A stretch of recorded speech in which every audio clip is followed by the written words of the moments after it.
So ఇప్పుడు మనకు night time ఎంత లైటింగ్ వస్తుందో యూలూలో చూద్దాము. ఎంత ఈ వచ్చే లైట్తో ట్రావెల్ చేయగలమో లేదో ఒక చిన్న షార్ట్ వీడియో చేసి చూపెడతా.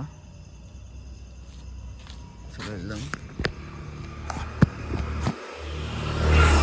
ఆల్రెడీ రెడ్ లైట్ పడ్డది.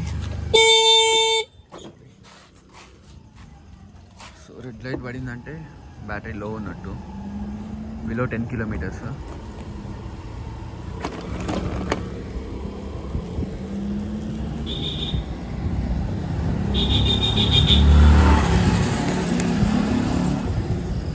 ఇంత మాత్రం లైటింగ్ వస్తుంది, పర్లేదు వెళ్ళొచ్చు, మరీ అంత ప్రాబ్లం ఏమి ఉండదు.